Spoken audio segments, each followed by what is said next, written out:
All right, Dan, thank you. Policymakers in both Harrisburg and Washington, D.C. are excited by the prospect of data centers and the economic boom they promise. But in community after community, people actually living there are saying thanks, but no thanks. So how can that divide be bridged? Dennis Owens live at the state capitol with that story for us this afternoon. Good afternoon to you, Dennis. Good afternoon to you, James. Happy St. Patrick's Day to you. You know, support for data centers is bipartisan. You remember that AI Energy Summit in Pittsburgh last summer. Republican Senator Dave McCormick, Democratic Governor Josh Shapiro, even President Trump, all cheerleading the billions of dollars in promised investment. But wary Pennsylvanians, as you just mentioned, are showing up in town after town saying, we don't want it in our backyard. They're concerned about data center power and water usage, noise, the unknown. So there is a disconnect that state lawmakers are grappling with. They don't want to remove local control. Republican State Representative Josh Kale says the best answer is brownfields, former industrial sites no longer in use. He thinks if data centers go there, local opposition will turn to support.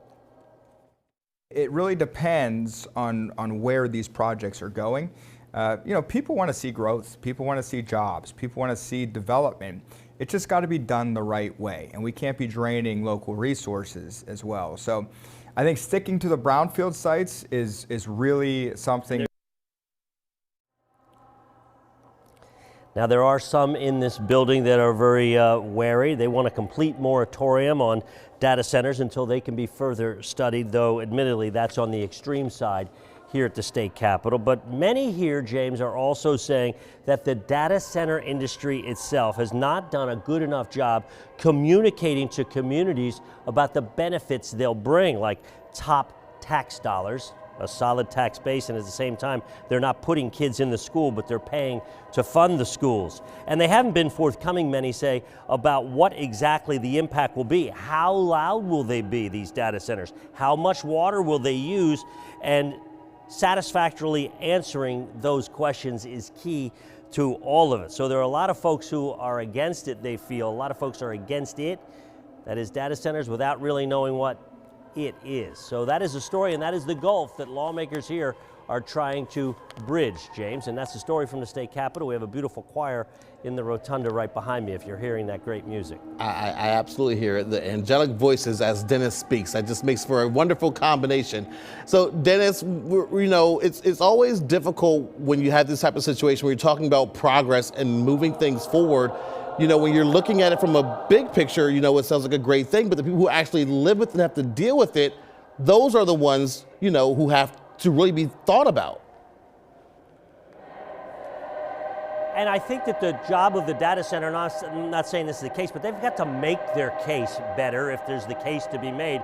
It's not automatically necessarily a negative, because is that land otherwise going to be a housing development? Okay, if it's a housing development, you've got people with kids that have to go to the school, as opposed to just data centers, which are paying top tax dollars and not putting kids in the school. Is it a boon to the community? But again, we don't know, and in a lot of these places, residents are frustrated that they're not getting straight answers on how much power are you going to use, how much water are you going to use, how loud are you going to be. They want to know what the impact is, and that's understandable. As I said at the top, there's bipartisan elected official support for data centers. There's also bipartisan rejection of it. I know of a community in Cumberland County in which you've got a MAGA house that's near one of the proposed, an ultra-liberal house on the other side of it, and both of them are opposed to having a data center in their neighborhood. So there's bipartisan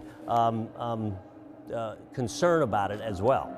Absolutely. All right, Dennis Owens live at the state capitol. Enjoy the concert happening there. We really appreciate it. Happy St. Patrick's Day to you as well. Hi, I'm Eric Finkenbinder from ABC 27. We're excited to announce the new ABC 27 News Plus app. Live stream newscasts or watch content on demand. This is different than the ABC 27 app on your smartphone. You can check this out at home, and it's very easy to use. With a Fire Stick, go to the home page, scroll down to search. From there, enter ABC 27.